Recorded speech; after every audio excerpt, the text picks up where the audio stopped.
ಸಂಚಿಕೆ 5. ಮೌನಾಳಿಗೆ ಕೊಟ್ಟ ಮಾತಿನಂತೆ ಮನೀಶ್ ತನ್ನ ತಂದೆಯನ್ನು ಕರೆದುಕೊಂಡು ಅವಳ ಮನೆಗೆ ಬಂದೇ ಬಿಡುತ್ತಾನೆ. ಅವನ ತಂದೆಯೇ ಮುಂದುವರಿದು, ನೋಡಿ, ನಿಮ್ಮ ಮಗಳು ಮೌನ ಹಾಗೂ ನನ್ನ ಮಗ ಮನೀಶ್ ಸುಮಾರು ವರ್ಷಗಳಿಂದ ಪ್ರೀತಿಸುತ್ತಿದ್ದಾರೆ. ಓದುವ ವಯಸ್ಸಿನಲ್ಲಿ ಪ್ರೀತಿ ಮಾಡಿದಿರೆಂದು ನೀವು ಕೂಡ ಅವರಿಗೆ ಬೈದು ಬುದ್ಧಿ ಹೇಳಿರಬಹುದು. ಆದರೆ ಇವರ ಪ್ರೀತಿ ಎಲ್ಲರಂತೆ ಆಕರ್ಷಣೆಯ ಪ್ರೀತಿಯಲ್ಲ, ಪರಿಶುದ್ಧವಾದ ಪ್ರೀತಿ. ಅದಕ್ಕೆ ನಾವು ಅಡ್ಡ ಬರುವುದು ಸರಿಯೆನಿಸುವುದಿಲ್ಲ. ನೋಡಿ, ಇವಾಗ ಅವನಿಗೆ ಅವನದೇ ಆದ ಸ್ವಂತ ಉದ್ಯೋಗವಿದೆ, ಕೈ ತುಂಬ ದುಡಿಯುತ್ತಾನೆ. ಎಲ್ಲದಕ್ಕಿಂತಲೂ ಹೆಚ್ಚಾಗಿ ನಿಮ್ಮ ಮಗಳನ್ನು ತುಂಬ ಚೆನ್ನಾಗಿ ನೋಡಿಕೊಳ್ಳುತ್ತಾನೆ.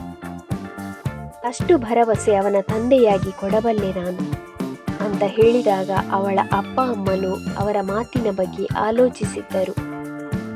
ನೀವು ಹೇಳುತ್ತಿರುವುದೇನೋ ಸರಿ, ಆದರೆ ನಮ್ಮ ಹುಡುಗಿ ಅವನನ್ನು ಮರೆತು ಬಿಟ್ಟಿದ್ದೇನೆ ಅಂತ ಹೇಳುತ್ತಿದ್ದಾಳಲ್ಲ ಅಂತ ಹೇಳಿದಾಗ ಹೊರಬಂದ ಮೌನ, ನನ್ನನ್ನು ಕ್ಷಮಿಸಿಬಿಡಿ ಅಮ್ಮ, ಅಪ್ಪ, ನಾನು ನಿಮ್ಮಲ್ಲಿ ಅವನನ್ನು ಮರೆತು ಬಿಡುತ್ತೇನೆ ಅಂತ ಹೇಳಿದ್ದೇನೋ ನಿಜಾನೇ, ಆದರೆ ಅದು ನಿಮ್ಮ ಭಯಕ್ಕಷ್ಟೇ. ನಿಜ ಹೇಳಬೇಕೆಂದರೆ ಅವನನ್ನು ನಾನು ನನ್ನ ಜೀವ ಹೋಗುವ ಕೊನೆಯ ಕ್ಷಣದವರೆಗೂ ಮರೆಯಲು ಸಾಧ್ಯವೇ ಇಲ್ಲ. ಯಾಕೆಂದರೆ ಅವನನ್ನು ಅಷ್ಟು ಪ್ರೀತಿಸುತ್ತಿದ್ದೇನೆ ನಾನು.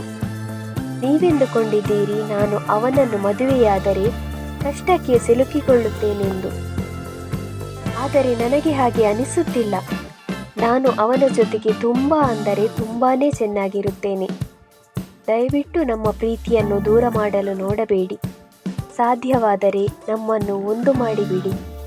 ಯಾವೊಂದೂ ತಕರಾರು ಇಲ್ಲದಂತೆ ಅವನೊಂದಿಗೆ ಸಂತೋಷವಾಗಿ ಬಾಳಿ ಬದುಕುತ್ತೇನೆ ಅಂತ ಹೇಳಿದಾಗ ಮನೀಶ್ ಕೂಡ ಅವಳ ಮಾತಿಗೆ ಜೊತೆಯಾಗಿದ್ದನು.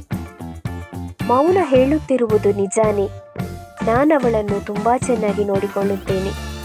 ನಿಮ್ಮ ಭಯವೂ ಸರಿಯಾದದ್ದೇ. ಮಗಳು ಓದುವ ವಯಸ್ಸಿನಲ್ಲಿ ತನ್ನದೇ ವಯಸ್ಸಿನ ಹುಡುಗನನ್ನು ಮದುವೆಯಾಗುತ್ತೇನೆ ಅಂತ ಹೇಳಿದಾಗ ಯಾವ ಹೆತ್ತವರಿಗೂ ಭಯವಾಗುವುದು ಸಹಜನೇ. ಅದಕ್ಕೋಸ್ಕರನೇ ನಿಮ್ಮೊಂದಿಗೆ ಮಾತನಾಡಲು ಇಲ್ಲಿಯವರೆಗೆ ಬರಲಿಲ್ಲ ನಾನು.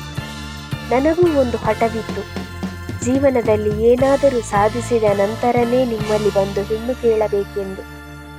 ಹೇಳುವುದನ್ನೆಲ್ಲ ಹೇಳಿದ್ದೇನೆ, ಇನ್ನು ನಿರ್ಧಾರ ನಿಮಗೆ ಬಿಟ್ಟದ್ದು ಅಂತ ಮನೀಶ್ ಹೇಳಿದಾಗ ಮೌನಾಳ ಅಪ್ಪ, ಒಂದು ವೇಳೆ ನಾವು ಈ ಮದುವೆಗೆ ಒಪ್ಪದೇ ಹೋದರೆ ನೀವಿಬ್ಬರು ಏನು ಮಾಡುತ್ತೀರಾ ಅಂತ ಕೇಳಿ ಶಾಕ್ ಕೊಟ್ಟಾಗ ಅವನು, ಖಂಡಿತವಾಗಿಯೂ ನಿಮ್ಮ ಮಗಳನ್ನು ಇಲ್ಲಿಂದ ಓಡಿಸಿಕೊಂಡಂತೂ ಹೋಗುವುದಿಲ್ಲ ನಾನು.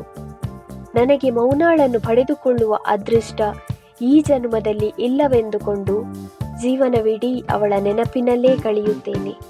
ಇದಕ್ಕಿಂತ ಹೆಚ್ಚು ಏನು ಹೇಳಲಾರೆ ನಾನು ಅಂತ ಬೇಜಾರಿನಲ್ಲಿ ನುಡಿದಾಗ ಮೌನ, ಬೇಜಾರು ಮಾಡಿಕೊಳ್ಳಬೇಡುವೋ, ನೀನು ಇಷ್ಟೆಲ್ಲ ಕಷ್ಟಪಟ್ಟ ಮೇಲೂ ನಮ್ಮ ಪ್ರೀತಿಗೆ ಜಯ ಸಿಗಲಿಲ್ಲವೆಂದಾದರೆ ಮುಂದೆ ನನ್ನ ಬಾಳಲ್ಲಿಯೂ ಮದುವೆ ಎನ್ನುವ ಅಧ್ಯಾಯವೇ ಬಾರದು. ಮಕ್ಕಳಾದ ನಾವುಗಳು ನಿಮ್ಮ ಮರ್ಯಾದೆಗೆ ಧಕ್ಕೆ ತರುವಂತಹ ಯಾವುದೇ ಕೆಲಸವನ್ನು ಮಾಡಿಲ್ಲ, ಮಾಡುವುದೂ ಇಲ್ಲ. ಈವಾಗಲೂ ಅಷ್ಟೇ ಕ್ರಮಬದ್ಧವಾಗಿಯೇ ತಂದೆಯನ್ನು ಕರೆದುಕೊಂಡು ಬಂದು ಹೆಣ್ಣು ಕೇಳುತ್ತಿದ್ದಾನೆ ನನ್ನ ಹುಡುಗ. ಇಷ್ಟೆಲ್ಲ ಮಾಡಿದರೂ ಅವನ ಮೇಲೆ ನಿಮಗೆ ನಂಬಿಕೆ ಬರಲಿಲ್ಲವೆಂದಾದರೆ ಬೇಡ ಬಿಡಿ. ನಿಮಗೆ ಇಷ್ಟವಿಲ್ಲದ ಮದುವೆ ನನಗೂ ಬೇಡ. ಹಾಗಂತ ಇನ್ನೊಬ್ಬನ ಕೈ ಮಾತ್ರ ಹಿಡಿಯಲಾರೆ. ಈ ಜೀವಕ್ಕೆ ಅವನೊಬ್ಬನೇ ವಾರಸುದಾರ. ಅವನನ್ನು ಬಿಟ್ಟು ಇನ್ಯಾರಿಗೂ ನನ್ನನ್ನು ನಾನು ಅರ್ಪಿಸಿಕೊಳ್ಳಲಾರೆ ಅಂತ ಹೇಳುತ್ತಾ ಅವಳು ಕುಸಿದು ಕುಳಿತಾಗ ಅವನಿಗಾದ ನೋವು ಅಷ್ಟಿಷ್ಟಲ್ಲ. ಕೂಡಲೇ ಅವಳನ್ನು ಮೇಲೆತ್ತಿ ಸಮಾಧಾನ ಮಾಡಬೇಕೆನ್ನುವ ಮನಸ್ಸಾದರೂ ಸುತ್ತಲೂ ಜನರಿರುವರು ಅನ್ನುವುದನ್ನು ನೆನೆದು ಸುಮ್ಮನಾದನವನು.